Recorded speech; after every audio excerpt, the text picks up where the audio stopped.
It's Wednesday, September 27th, and this is Geeknights. Tonight we review Gag Manga Biyori. Let's do this. So I gotta say I had a slightly disappointing experience a little while ago today when I decided, out of the blue, because I haven't played Mario Kart for the DS in quite some time, really.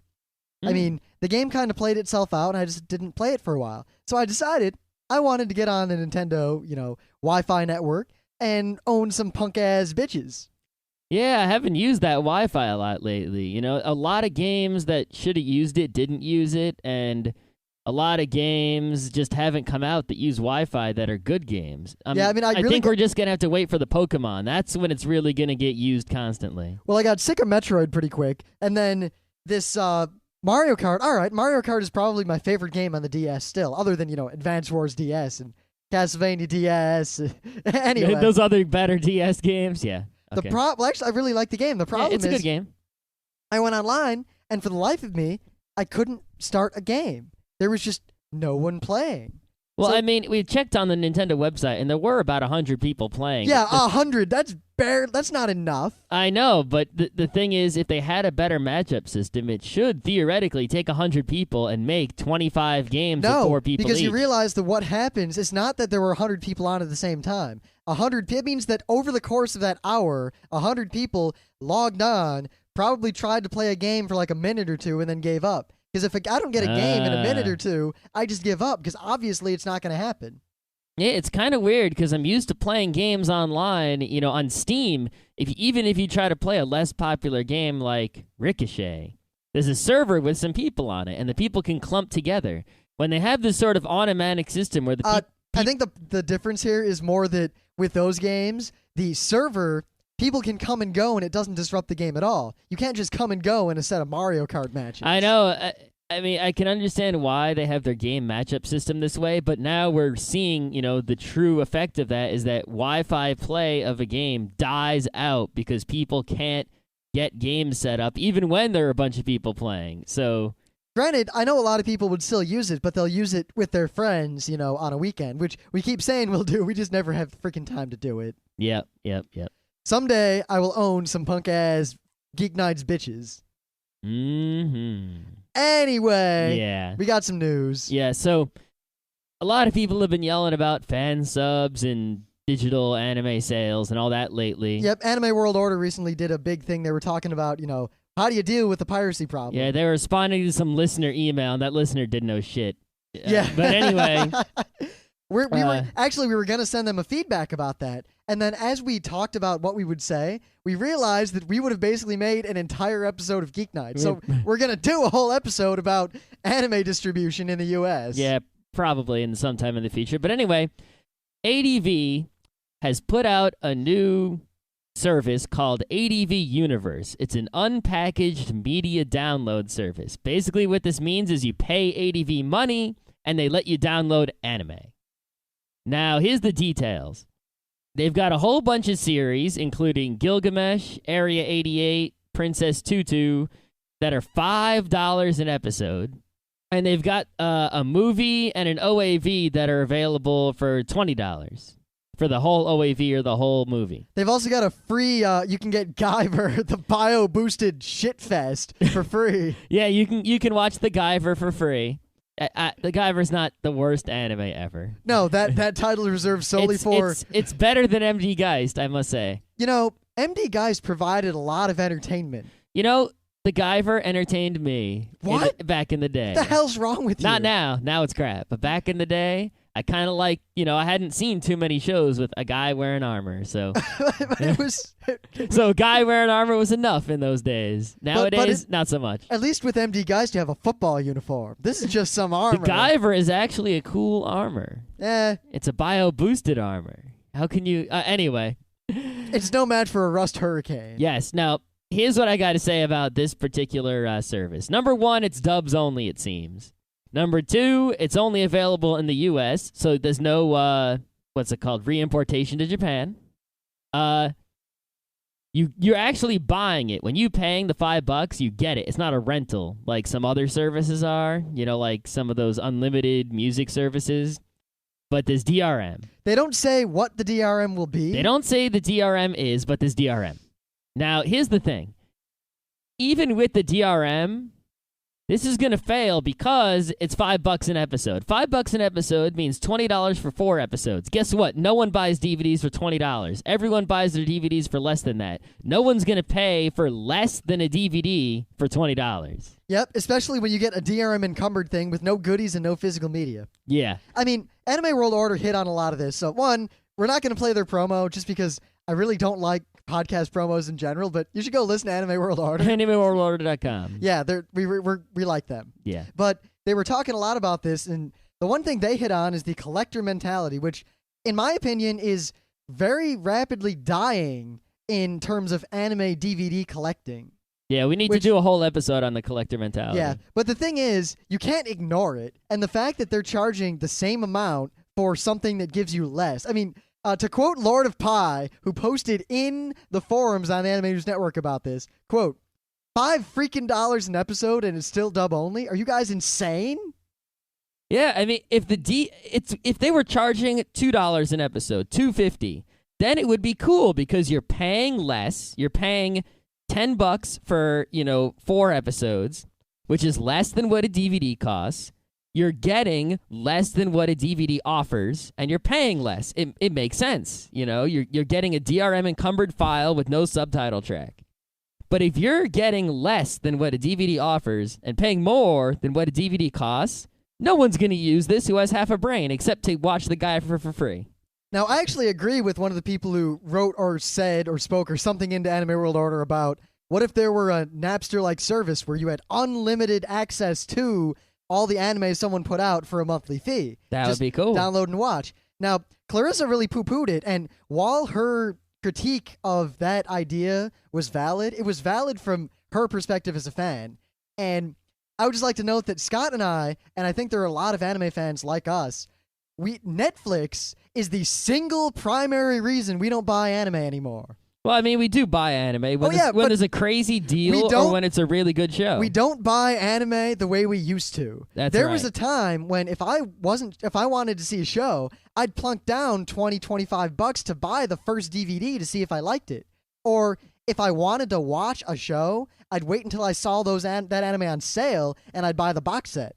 Now, any show that isn't crazy amazing, there's no way in hell I would buy it. I just put it in the Netflix queue. Yeah, and then if we watch something on Netflix and it's super awesome and we want to own it to watch it again rather than Netflixing it again, because that's just dumb to Netflix something twice, what we'll do is we'll write the name down, and then a few years later at a convention when we see the slim case box for super cheap, we'll pick it up. Now, if there was a way to get it for super cheap online and download the whole thing, with subtitles and everything and no DRMs, or even maybe with DRMs, probably not though, we would do it, but not if you're going to charge more than the DVD. I mean, I got all of Zeta Gundam for $40. That was 50 episodes, less than $1 an episode. You can't charge $5 an episode. I don't like having all that anime around. The subscription service would be great because then if I want my anime and I say I want to watch, Ghost in the Shell Standalone Complex again. So I log on and I just start watching it because I can watch as much anime as I want from the service for a monthly fee. Mm-hmm. And if I want to show it to someone else, I'll download it again. We'll watch it and we'll have a good old time. But I don't want to have to buy and keep those physical DVDs around, mostly because there was a point in my life at which I moved from Rochester, New York to Beacon, New York. And after driving a 24-foot semi-truck down a twisty mountain road for 5.5 hours, I don't want to own stuff anymore. No, I really don't want to own stuff either. But, they just make the way people do business just makes it practical to buy and own stuff and impractical to do things the way I'd like. And until that changes, I really have no choice if I want to do certain things. So I think it was also Daryl on AWO to keep pimping them, where he said something to the effect of, maybe it was Daryl, I don't remember who said it, I wasn't paying attention, that the industry should really look at how much a show that they sell for like some stupid price sells versus a show for the normal price. Because I have a feeling that whenever they discount a show, to like $30 for the box set, they probably sell crazy numbers of shows that otherwise wouldn't sell. Because I'll buy almost any show if it's $30 for the whole thing. Yeah. Just about any show. It has to be a pretty bad show for me to not shell out $30 for the box set. I know. I think what really the anime companies need to do is they should bring over the shows. Well, wait. American anime companies? The American Japanese? one. The Japanese ones have a lot of things they're doing wrong. Yeah, we're not going to get into that. But if the American companies, what you should do is you already have licensed a bunch of anime. A lot of this anime is either no longer available on DVD, it's hard to find on DVD, is a long-lost show. I mean, the shows that you were putting out on DVD in the 90s, where are they now? The only shows that are really selling are the hot new shows, the Narutos, the Bleaches, the Inuyashas, all that dreck. So, take all those old shows that, the DVDs are already made and done with, and put those, all of them, online for download at a cheap price. It's pretty much a pure profit at this point because you still have the licenses for those shows, but you're not doing anything with them. You should have everything you own making money for you all the time. Or how's this? I thought about this just now, and I've seen people do half-assed attempts at this, but I've never really seen it on the scale that would make them a lot of money. The companies in the U.S. should, as long as the licenses didn't expire or anything. Like, say, Escaflowne, right? Escaflowne was one of the top shows when it was coming out. It was crazy popular, and a lot of people have forgotten about it.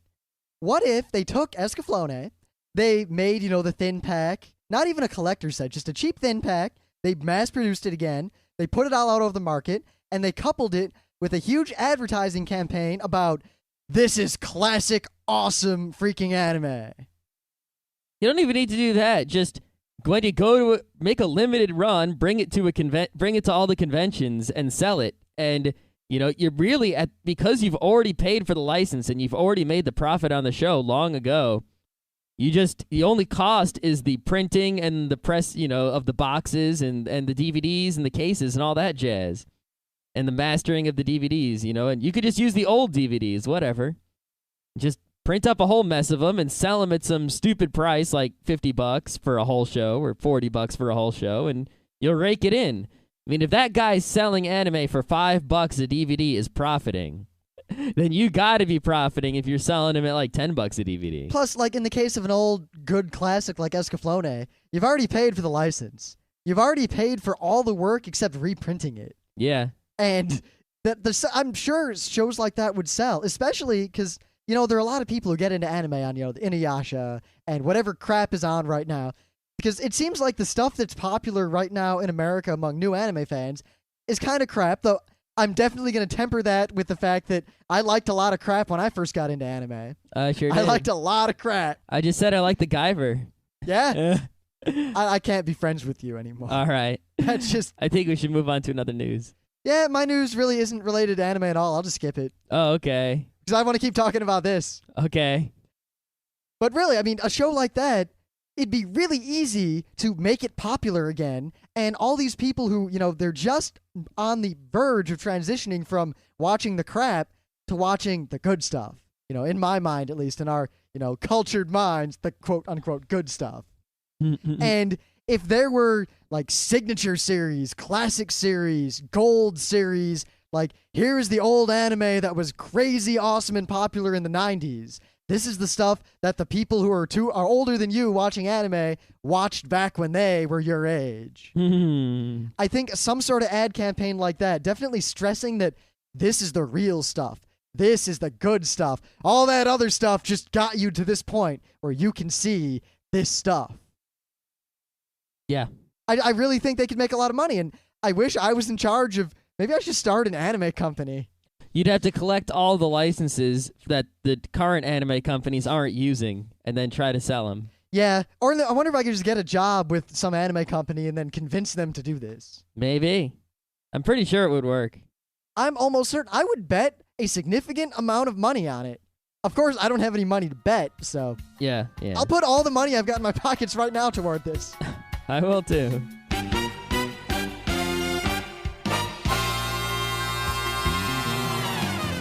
Things of the day. Oh, is this a great thing of the day, even though it is not related in any way to anime, manga, or comics? Not at all. However, I will say that I have watched this entire thing twice. Oh my god, I watched it once and I was glad when I found out I didn't have to watch it again. I only watched it again to make sure that I didn't miss anything, because I will never need to watch anything like this, at least for another 5 years, while the idiots of the world work diligently to create enough material to make part 2. Yes, well, I'm sure you may or may not know, it is one of my favorite hobbies to peruse YouTube and Google video in search of what is known as owned videos. Now, this came out of a lot. Well, this you could argue that this came out of like the Style Project. Yeah. Originally, but to skip a whole internet history lesson, this came out of these photoshops, which weren't really photoshops. If you found a picture of someone getting, in the vernacular, owned, as in getting their full comeuppance in some way, or in some way getting totally hosed by something, photoshopping the word owned onto the picture and putting it on FARC. Yep. Now, go again to videos on the internet that are funny. And YouTube has really helped this along, and so has Google Video, but prior to that, there were still websites like College Humor and others where there would be videos, and on peer-to-peer networks there would be videos, WinMX and such, and these videos would be very short, 1 to 2 minute videos that usually involve someone getting hurt, such as Puddle Jumper. Yeah, see, there was this set of them, like this set of these videos that circulated the internet far and wide, and pretty much everyone our age has seen all of them. Yeah, Bus Dodge. Bus Dodge 2000. Which is at RIT. Death Chaos, what's it? That's different. That's not an owned video, but some of it has some owning in it. It is in the similar vein to the owned videos. It is. Now, someone a very smart person who's much smarter than we are, went around the internets, mostly the YouTubes and the Google videos, and they collected 450 owned videos. 450 idiots hurting themselves. 450 guys on bicycles falling down and hitting their heads. Yamakazes failing to make that critical leap across 2 high buildings. People at weddings fainting. A whole section of people getting hit in the balls with balls. It is just an idiot jumping down an escalator and landing on his face and breaking it. Someone deciding that the best thing in the world they can do is run up to a jack-o'-lantern full of gasoline and on fire and hit it with a golf club. Yeah. He took 450 owned videos and combined them into a single 33-minute long owned video. If you watch this, you will not need to watch another owned video for probably the next 5 years. I also think you will lose any sense of compassion for any human being that harms themselves due to no reason other than their own stupidity. Yes, that's pretty much what this is for. I mean, it will also make you laugh hysterically unless you're a bad human being, in which case... See, the thing is really well crafted and well timed. I mean, it's set up in all these sections. Like, there'll be a section of people getting hit with balls. There'll be a section of people almost getting owned, but not getting owned. Like, a few of them, like, you cringe, like, oh, wow, oh my God. But then right after that, there's a really funny one, just like a guy's pants fall down. Yeah. Now, there are, I've seen a lot of owned videos in my day, and I'd say 99% of them made it into this compilation. However, there were some that didn't make it into the compilation, and I hope those will be compiled in the future. Yeah, now, a little warning. Technically, this is a snuff film, because I am sure that at least one of those people died. Some of those people had to have died or come near death. Luckily, there's no other than, well, no, there's really no obvious, like, wow, that guy's dead. Yeah. And also, there's one that with this train where you're certain that you're going to see someone die. Like, oh my God, this is, and you're about to look away, and then nothing bad happens, and the guy totally dodges the train. Yeah, it's pretty crazy.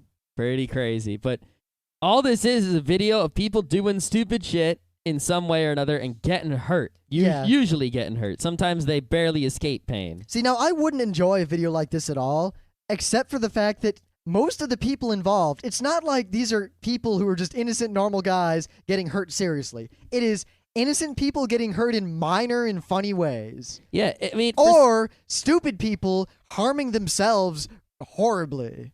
Yeah, for some reason, it's like if I see a video of a guy like, getting bumped on the head walking down the street by like, some punk kids, I get all like, hey, if I see someone getting hurt and it wasn't their fault, like let's say, a building just collapses on them, I'm like, oh shit. But if I see someone do something to hurt themselves, like that idiot who was wearing the polyester banana suit and set himself on fire with rubbing alcohol and got, horribly, horribly burned and was like, should have gone to the hospital, I just laugh because he did it to himself. And that's what owned videos are all about. Now, fitting with the owned video, my thing of the day is the exact opposite. This is the one guy. I mean, a lot of these stunts in the owned video are people getting hurt trying to do very dangerous or very difficult things. Like skateboarding in loops or, jumping bicycles over things and all sorts of dangerous shit. Yep. But this is a video of the one guy, the one out of a 450 who tried to do these things, didn't die, and got very good at it. This guy, whose name is Ryan Leach, and the lifestyles of the rich and fabulous. Yeah. Anyway, this guy is probably the almighty god of doing weird stunts with mountain bikes. Yeah, I mean, you've seen those guys with the stunt bikes, the ones with the pegs and the small wheels. And, they do all kinds of stunts with those things. They grind down rails and they go up ramps. This guy has a mountain bike meant for mountain biking. Yeah. And he does some crazy shit with it. Crazier than those stunt bike guys. Yeah, good God. I mean, I'm an amateur mountain biker. I've been biking for almost my entire life. I've been mountain biking for a long time. Like, nothing crazy. Don't get the wrong idea. I'm not like this crazy mountain biker. I'm actually pretty tame. But I enjoy it a lot. And when Scott shows me the video, I'm thinking, all right, he's never been mountain biking. This is probably lame. I doubted Scott. I doubted him. And the video starts, and the guy does a couple of minor stunts. I'm like, whatever. That's kind of tricky, but it's not so bad. And then he does some pretty freaking amazing things suddenly. Most of what he does is he rides his mountain bike on very narrow railings without falling off. Yeah, not even just riding, but like he's on some railroad tracks. Like he's on the railroad. And then he hops his bike up and like just spins around. Now he's facing the other way. And he lands on the other railroad track. And he just starts riding. Yeah, like he's on one rail and he jumps in the air with the bike and lands on the other rail. And he jumps distances on his bike that I have tried to do things of an order of magnitude less danger and hurt myself severely. Yeah, and we're not talking like horizontal distances. We're talking vertical distances. He can go from a standstill and jump his bike like 5 feet in the air. I saw he dropped at least 15 feet onto a slope at one point and was just fine. Yeah. It's pretty crazy. I mean, this guy is nuts. This is an amazing video, and you should watch it. They really need to have some sort of competition for this sort of thing. I want to see if anyone else is better at it. You know what? This guy. There just was. It's called the internet. The winner, that guy.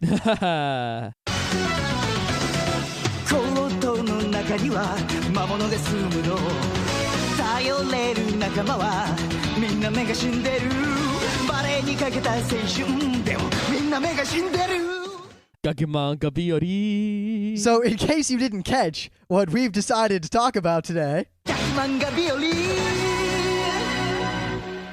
we're going to talk about one of the newer anime we found that is probably very close now to my top 10 comedy anime ever.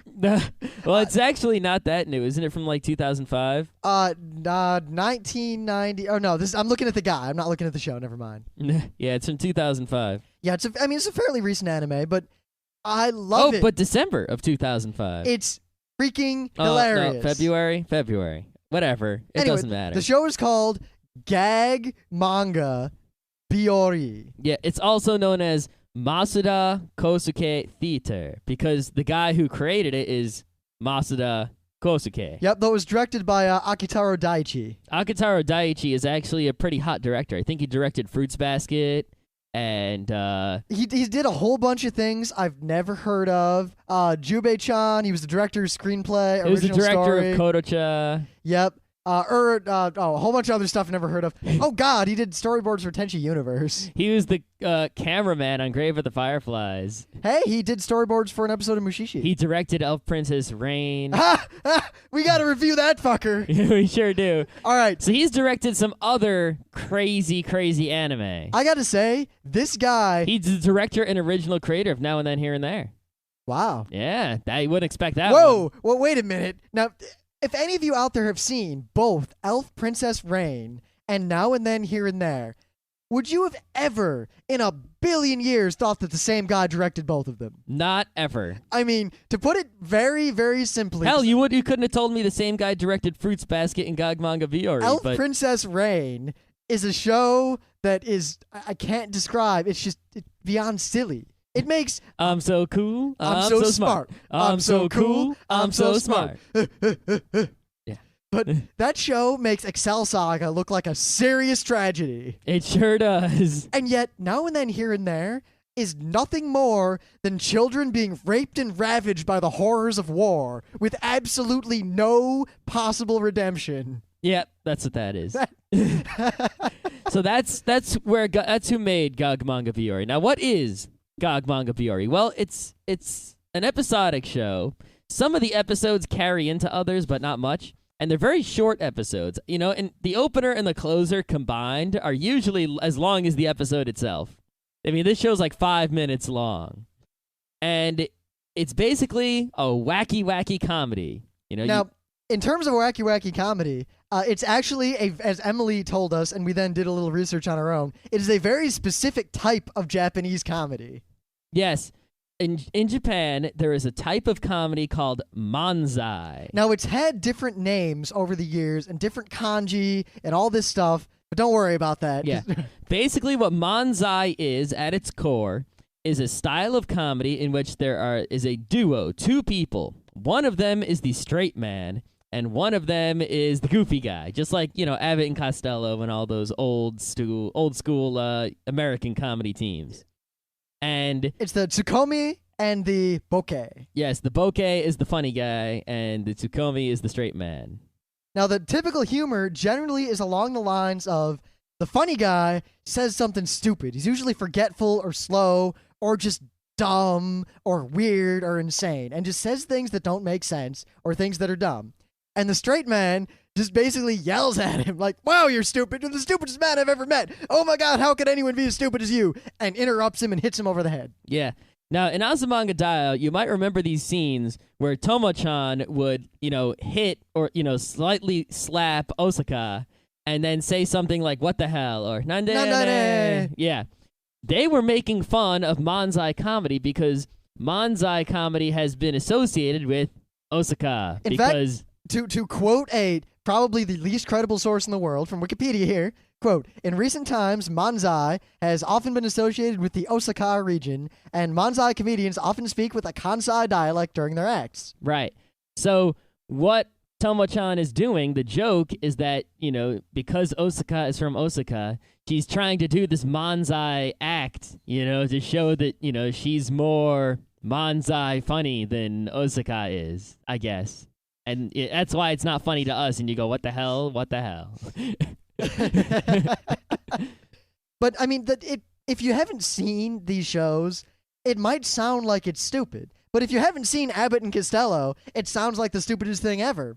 You gotta roll with this. Yeah. You've gotta just watch this show with an open mind, and I guarantee you'll be laughing by the end of the first episode, which is probably the best episode. Now, the way Gag Manga Biyori goes is, you know, basically the format of an episode is there's some sort of setting and some sort of setup for a plot, and there's one character who is the straight man and one character who is crazy. And the crazy person, at least most of the time in Gag Manga Biyori, seems to be saying things seriously, like something serious. Something serious. And the straight man who, you know, is intelligent and isn't a crazy person is going, oh my God, oh my God, oh my God, oh my God. Yeah, like, I'm going to visit the Emperor of China. I'll advise you. I'm going to bring him, I don't remember what the episode was about, but I'm going to do something really, really, really, really, really, really, really stupid. And the guy's like, what? But he'll kill you, oh my God, what's wrong with you? It's like, and then I'm going to blah, blah, blah, blah, blah. And the show just goes nuts from there. A good example of the show, I think, is the second episode. Yes. Was it really the second episode? The one with the girl who draws the No, that's the second half of the first episode. in the second half of the first episode. We I can't think. ruin the first half of the first episode. Yeah. The first episode is probably the funniest thing in this show. All right, I'm gonna explain the second half of the first episode to give you an idea why this is funny. Here's the setup. The straight man is a guy who runs a company that sells bread, I think, or some sort of cookie or something. And in the cookie is included a collectible Dokemon sticker. Dokemon is obviously play on Pokemon. Yes. Now, he has one employee who is drawing the Dokemon stickers, who is the not straight person, the bokeh. The thing is, she acts very calm the whole time and very serious, and he just loses it. Yeah. Yet they're playing these reversed roles. Yep.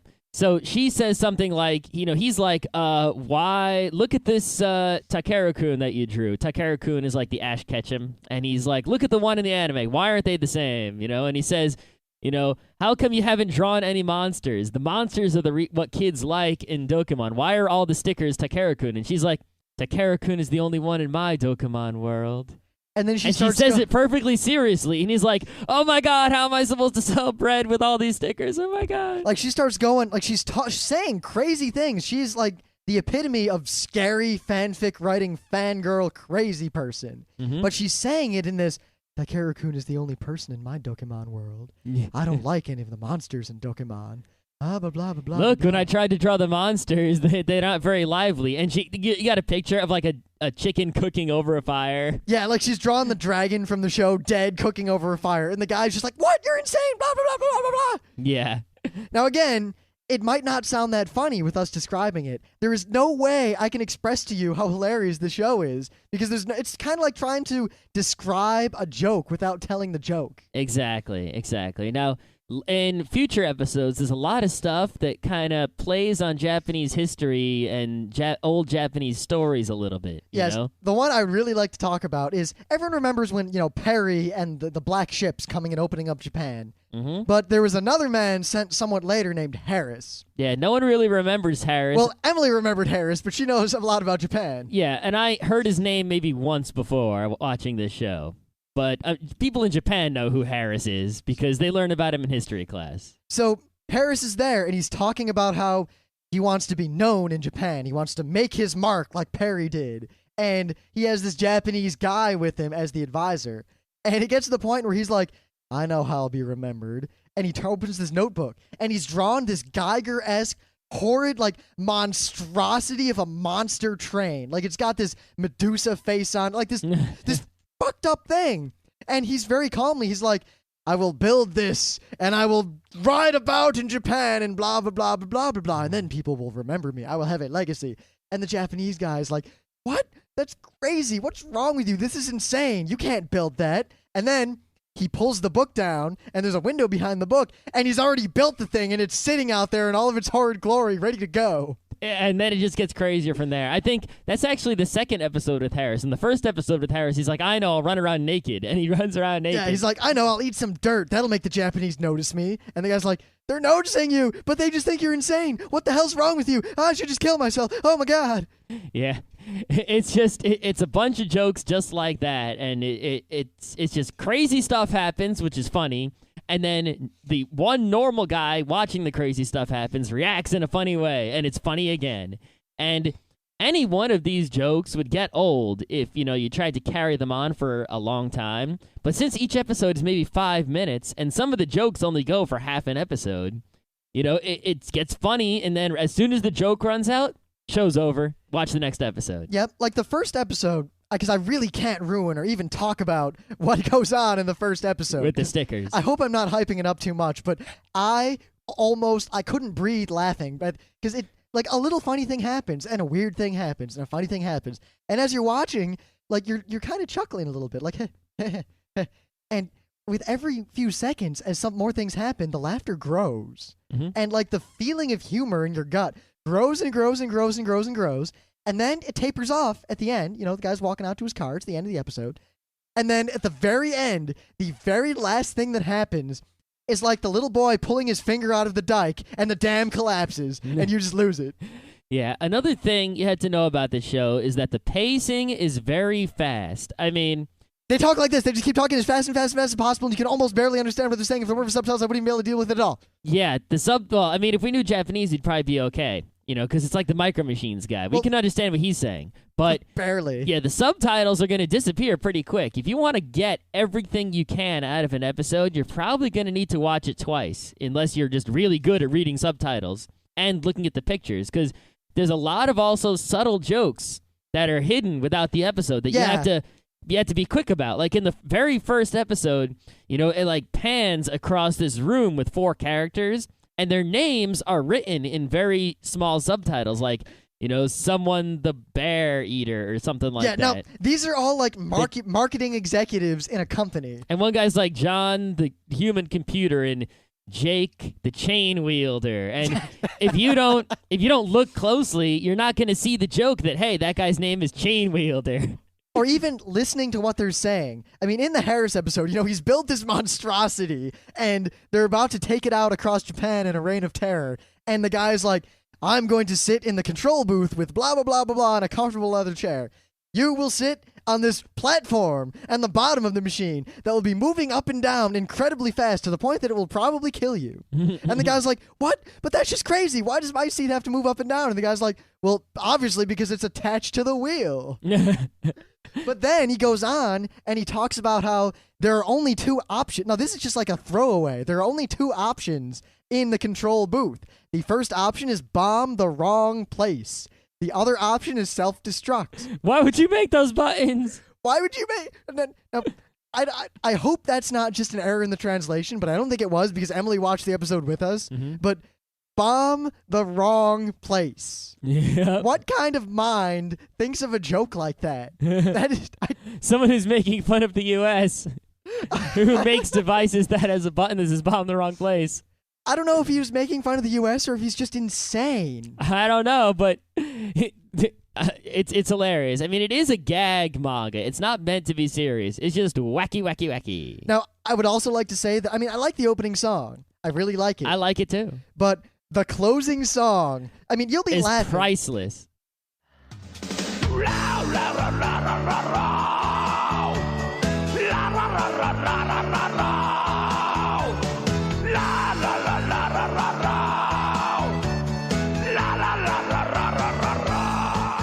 Now, that is just a sampling of the closing song because someone different sings it in every episode, and it is different in every episode. One time it's like this animated thing. One time it's this sketchy animation of a fat guy singing it, and this other guy pinching his nipples. Yeah, don't ask me about that one. And one time, and I fell off the couch laughing, it was this robot, this poorly animated robot, and superimposed a normal person's lips singing the song, and for some reason it was just disturbing and hilarious.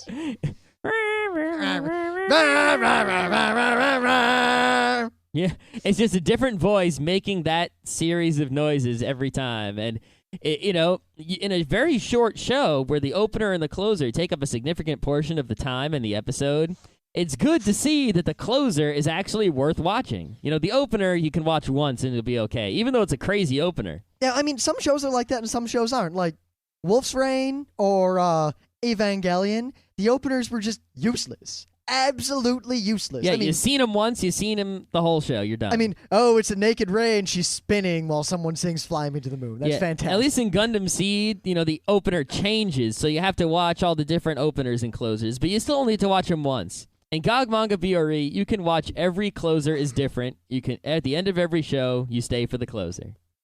And at any moment when you think, all right, this joke is played out, they immediately change to another joke. Yeah, the timing of joke changing is pretty much spot on. Now, if we haven't sold you on the show, which I don't know how well we can because it's really, really hard to explain this type of humor. Yeah, pretty much you're either going to find it absolutely hysterical or you're going to think it's the weirdest thing you've seen in your life and that anyone who likes it and laughs at it is fucked up. Yeah, I'll say very simply, if you showed this to anyone who wasn't familiar with Japanese culture or anime in at least some way, the only possible thing they could say to you is, what the fuck was that? Exactly. Now, I guess if we haven't sold you on it, if you like, I don't know, Cromartie High School or Excel Saga, or Abbott and Costello, or Elf Princess Rain. oh god, Elf Princess Rain, you will probably enjoy this show. Probably. Now, of course, last and not least, we're going to be plugging this pretty much for the next 2 weeks, but not this weekend, but next weekend, October 6th, 7th, and 8th, we are going to be guests at SITACon, SITA-Con, in Utica, New York. It is the SUNY Institute of Technology Anime Club Convention. It's a bit east of Syracuse on the thruway. It's, upstate. It's really easy for everyone to get to. I know we have a lot of listeners at RIT. I highly recommend you go to this convention. But we're going to be guests. We are doing, among other things, our anime match game show, which people from RIT may remember being run very successfully. It's kind of based on that 70s match game. Yep. We're going to be on this huge podcasting panel with, among other people, perhaps my favorite podcast in the world, Fast Karate for the Gentlemen. And their Rust Hurricanes. What's up, David Joel? Yeah, I've listened to about 10 of their episodes in the past 4 days. DavidJoel.com. Yeah. I mean, they are about as professional as we are unprofessional. They're pretty unprofessional. But the thing is... But that's what makes them awesome. It doesn't hurt their show at all. It doesn't, because their show's all about what they say and nothing else. Their show is about being unprofessional. They're unprofessional professionally. That's damn right.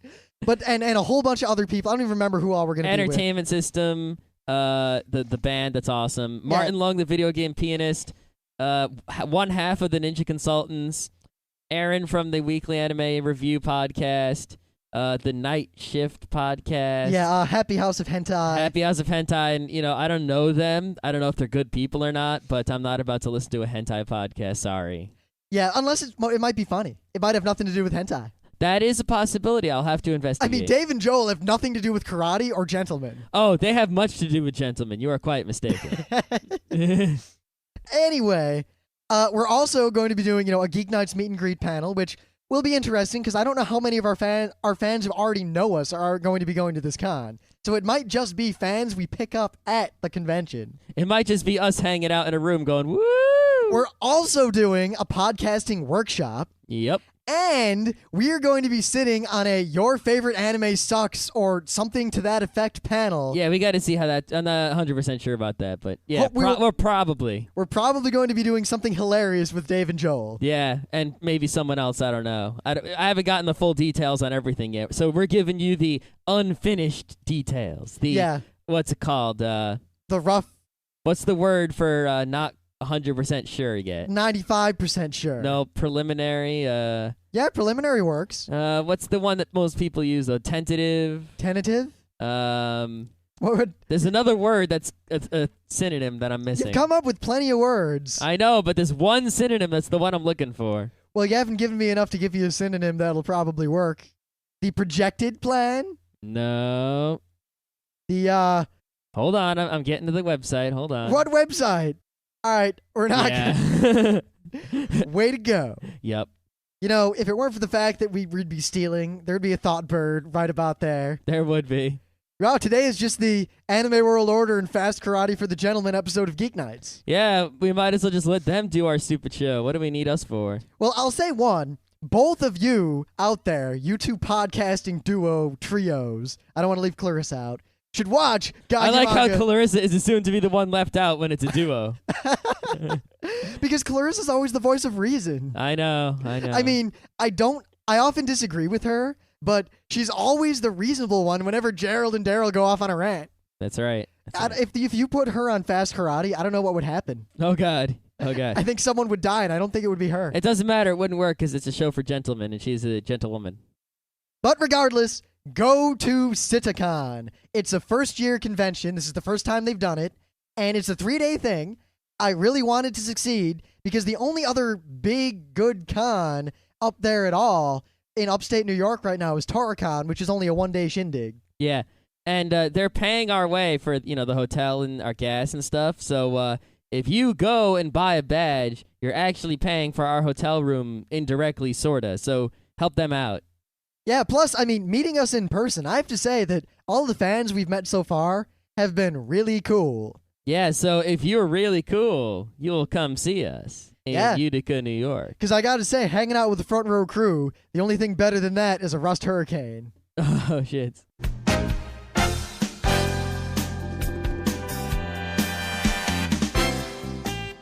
And that was Geeknights with Rim and Scott. Special thanks to DJ Pretzel for our opening theme. Be sure to visit our website at www.frontrowcrew.com. If you like our podcasts, you'll love our forums. Make sure you visit them. You can send your email feedback to geeknights@gmail.com. And if you want, you can leave us a voicemail at 206-333-1537. Geeknights airs every weeknight, Monday through Thursday. Geeknights is recorded with absolutely no studio and no audience. But unlike those other talk shows, it's actually recorded at night.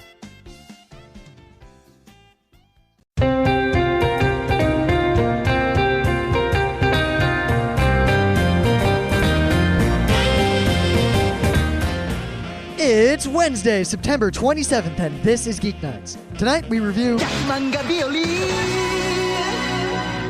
Let's do this. So I got to say I had a slightly disappointing experience a little while ago today when I decided out of the blue, because I haven't played Mario Kart for the DS in quite some time, really.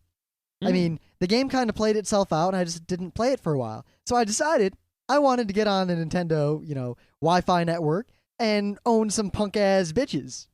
Yeah, I haven't used that Wi-Fi a lot lately. A lot of games that should have used it didn't use it, and a lot of games just haven't come out that use Wi-Fi that are good games. I think we're just going to have to wait for the Pokemon. That's when it's really going to get used constantly. Well, I got sick of Metroid pretty quick, and then this Mario Kart. All right, Mario Kart is probably my favorite game on the DS still, other than, Advance Wars DS and Castlevania DS. Anyway. Those other better DS games, yeah. Okay. Actually, I really like the game. The problem it's a good game. I went online, and for the life of me, I couldn't start a game. There was just no one playing. Well, we checked on the Nintendo website, and there were about 100 people. Yep, especially when you get a DRM encumbered thing with no goodies and no physical media. Yeah. Anime World Order hit on a lot of this. So, one, we're not going to play their promo just because I really don't like podcast promos in general, but you should go listen to Anime World Order. AnimeWorldOrder.com. Yeah, we like them. Yeah. But they were talking a lot about this, and the one thing they hit on is the collector mentality, which, in my opinion, is very rapidly dying in terms of anime DVD collecting. Yeah, we need to do a whole episode on the collector mentality. Yeah, but the thing is, you can't ignore it, and the fact that they're charging the same amount for something that gives you less. To quote Lord of Pie, who posted in the forums on the Anime News Network about this, quote, $5 freaking an episode and it's still dub only? Are you guys insane? Yeah, if they were charging $2 an episode, $2.50, then it would be cool because you're paying less. You're paying $10 for, 4 episodes, which is less than what a DVD costs.